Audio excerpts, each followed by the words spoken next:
नमस्कार. माय कोकणमध्ये तुमचं स्वागत आहे. आज आपल्या सोबत आहेत राजापूर लांजा विधानसभा मतदारसंघाचे उमेदवार किरण सामंत. त्यांच्याशी आपण बोलणार आहोत. त्यांचं विजन काय राहणार आहे या निवडणुकीमध्ये, कोणकोणत्या मुद्द्यांना ते प्राधान्य देणार आहेत आणि एकंदरीत राजकारण जे या मतदारसंघामध्ये सुरू आहे ते कशा प्रकारे सुरू आहे. भैया, तुमचं माय कोकणमध्ये स्वागत आहे. नमस्कार. सगळ्यांना दिवाळीच्या शुभेच्छा. पहिला प्रश्न, तुम्ही यापूर्वी कधीही निवडणुकीला सामोरे गेलेला नाहीत, पहिल्यांदा तुम्ही निवडणुकीत उतरलेले आहात, तर एकंदरीत हा जो अनुभव आहे तो कसा राहिला आहे? मी यापूर्वी कोणतीही निवडणूक लढवलेली नाही हे जरी खरं असलं तरी माझा लहान भाऊ उदय सामंत ह्याच्या 4 निवडणुका मी जवळून बघितल्या आहेत.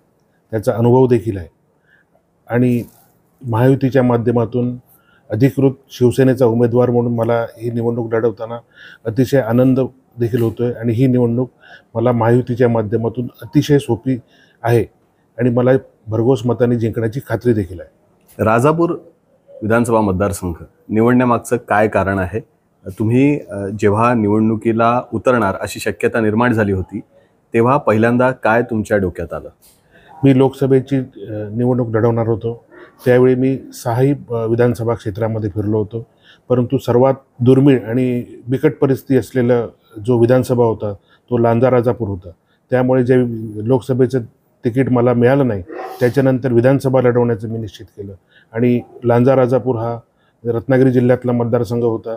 तसाच अतिशय या मतदारसंघामध्ये कोणतीही कामं झालेली नव्हती आणि ही कामं करावी, जनतेची सेवा करावी आणि ह्या चेहरामोहरा बदलावा ह्या हेतूनेच मी या मतदारसंघ निवडला आहे आणि मी काही कालावधीतच या मतदारसंघाचा चेहरामोहरा बदलून दाखवेन ही मला पूर्ण खात्री. जेव्हा तुम्ही या मतदारसंघामध्ये फिरायला सुरुवात केली, लोकांचा प्रतिसाद कसा मिळतोय? कारण आम्ही खूप बघतोय की अनेक लोक प्रवेश करतायत, गावागावातून प्रवेश करतायत, तर मुळात लोकांच्या काय भावना असतात तेव्हा? इथली जनता ही फार भोळीबाबडी आहे. आजपर्यंत भावनेच्या जीवावरती इथल्या लोकप्रतिनिधींनी राजकारण केलं. मी ज्यावेळी ह्या मतदारसंघामध्ये निवडणूक लढवण्याचा विचार केला आणि फिरायला सुरुवात केला त्यावेळी मला अतिशय उत्स्फूर्त प्रतिसाद मिळाला. ह्या मतदारसंघातली जनतेने मला डोक्यावर घेतलं आणि परिस्थिती अशी आहे की गावाच्या गावं ही शिवसेनेमध्ये प्रवेश करत आहेत. ह्याला निव्वळ कारण म्हणजे येथे न झालेला विकास हेच महत्त्वाचं कारण आहे. तसंच महायुती सरकारचं जे काम आहे, मुख्यमंत्री एकनाथ शिंदे साहेबांचं असेल, देवेंद्र फडणवीस साहेबांचं असेल, अजित पवार साहेबांचं असेल, ह्या सगळ्यांकडे ह्या कामाची पद्धत बघून ह्या लोकांनी उत्स्फूर्तपणे शिवसेनेमध्ये प्रवेश केला आहे. नंतर काही विरोधकांनी ही सुद्धा उठवण्याचा प्रयत्न केला की फक्त नेते जात आहेत, जनता जात नाही. पण आपण ही सगळी जर पिक्चर्स बघाल किंवा फोटो बघाल तर गावाच्या गावं, वाड्यांच्या वाड्या पूर्णपणे प्रवेश करत आहेत. निव्वळ लोकप्रतिनिधींना कंटाळून हा प्रकार झालेला दिसून येतो. लोकसभेला आम्ही बघितलं की खूप चर्चा झाली की तिकीट कोणाला मिळणार, बराच काळ गेला त्याच्यामध्ये.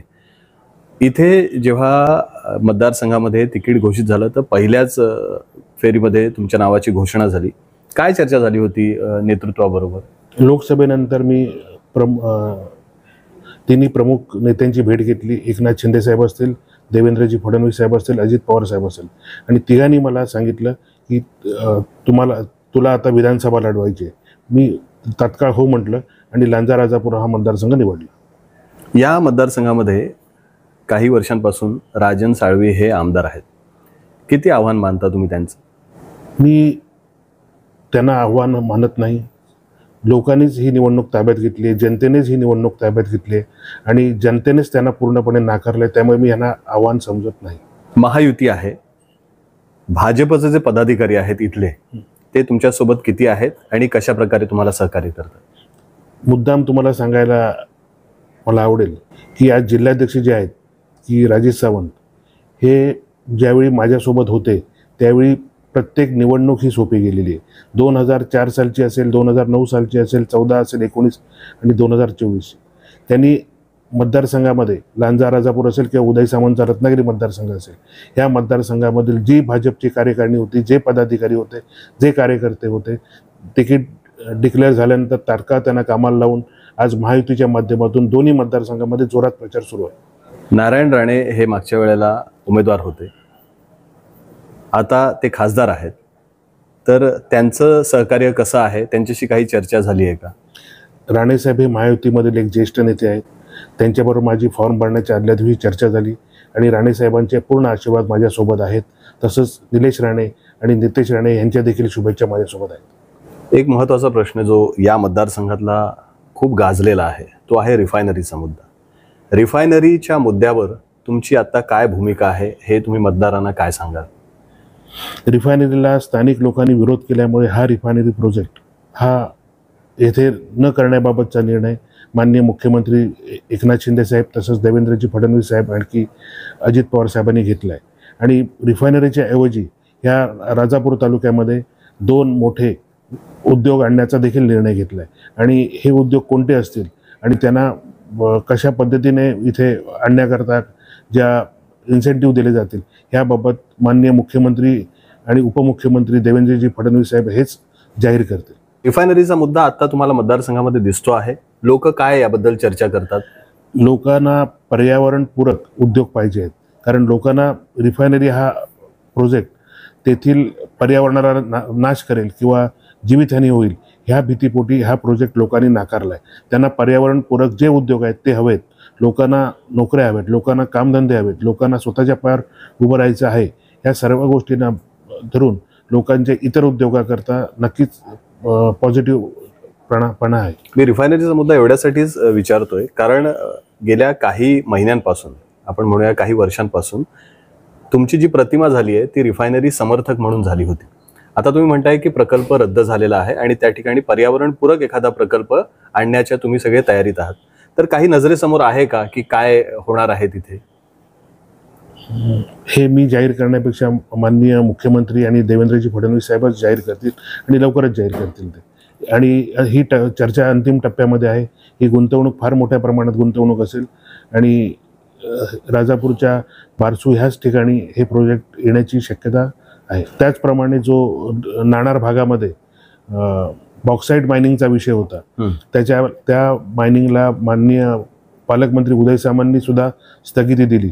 आणखी हे मायनिंगचा प्रोजेक्ट रद्द करण्याकरता माननीय मुख्यमंत्री साहेबांनी देखील ग्रीन सिग्नल दिला आहे. आणि त्याच्यामुळे हा देखील प्रकल्प न होता या ठिकाणी सुद्धा पर्यावरणपूरक उद्योग येणार आहे. तुम्ही या मतदारसंघामध्ये आता आहात, तुमचं विजन काय आहे आणि सगळ्यात महत्त्वाची कामं कोणती केली पाहिजेत असं तुम्हाला वाटतंय? रस्ते पूल ही कामं तर होतच राहतील आणि ती करणारच आहे आपण. पण सगळ्यात मोठा इथे जो प्रश्न आहे हा प्रश्न आरोग्याचा आहे. इथे आरोग्याच्या दृष्टिकोनातून हॉस्पिटल्स नाहीत, इथे त्यांना असणारे डॉक्टर्स नाहीत, तसंच त्याप्रमाणे इन्फ्रास्ट्रक्चर नाही आणि ॲम्ब्युलन्स देखील नाही. तर ह्या सर्व गोष्टींकडे मी जातीनिशी लक्ष घालून ह्या गोष्टींना तात्काळ मार्गी लावणार. आणि उदय सामंतांच्या माध्यमातून आपण उदय सामंत फाउंडेशनतर्फे ह्या मतदारसंघाकरता 7 ॲम्ब्युलन्स देखील दिलेल्या आहेत. त्याचप्रमाणे येथील 3 PSC जे आहेत, साखरपा असेल, भांबेड असेल किंवा जैतापूर असेल, ह्याचं नूतनीकरणाचं काम देखील सुरू झालं आहे. आणि ओणीचं काम CSRमधून येत्या काही दिवसामध्ये सुरू होणार आहे.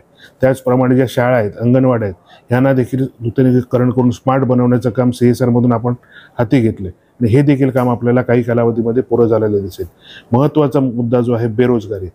लोक इथून जी पुणे मुंबईसारख्या ठिकाणी स्थलांतरित होतात त्यांना उद्योग देण्याकरता मगाशी सांगितलं की आपल्याला 2 उद्योग इथे मोठे उद्योग आणायचे आणि हे उद्योग मी काही कालावधीमध्ये आणून दाखवणार. एक आणखी मुद्दा आहे या मतदारसंघामध्ये, महाविकास आघाडीमध्ये बंडखोरी झालेली आहे. त्याचा फायदा तुम्हाला होऊ शकेल का? मी त्या आघाडीमध्ये बंडखोरी झाली याचा विचार करत नाही. जनता माझ्यासोबत आहे, महायुती माझ्यासोबत आहे, त्यामुळे माझा विजय हा नक्की आहे याची मला पूर्ण खात्री. रत्नागिरीमध्ये तुमचे बंधू उमेदवार आहेत. यापूर्वी तुम्ही अनेक निवडणुका त्यांच्या सांभाळलेल्या आहेत, त्यांना सहकार्य केलेलं आहात. या वेळेला तुमचं लक्ष रत्नागिरीवर आहे की नाही? उदय सामंतांची ही 5वी निवडणूक आहे आणि माझी ही पहिली निवडणूक आहे. रत्नागिरीमधील महायुतीचे जे कार्यकर्ते आहेत, पदाधिकारी आहेत, त्यांनी ही निवडणूक पूर्णपणे हाताळायचं ठरवलं आहे. आणि तसंच रत्नागिरीतील मतदार किंवा जनता ही सामंत कुटुंबियांवरती प्रेम करतं. त्यामुळे ही निवडणूक उदय सामंतांकरता अतिशय सोपी निवडणूक आहे आणि ते जास्तीत जास्त मतांनी निवडून येतील याची मला पूर्ण खात्री. या मतदारसंघामध्ये तुमचे वरिष्ठ नेते येणार आहेत, कोणाची मोठी सभा होणार आहे, काही चर्चा झाली आहे का त्याबद्दल? या मतदारसंघामध्ये मोठी सभा होण्याची शक्यता कमी आहे, परंतु आम्ही गाव बैठकीवरती, वाडी बैठकीवरती जोर दिला असून ह्या बैठका आमच्या वरिष्ठांच्या मार्फत चालू आहेत.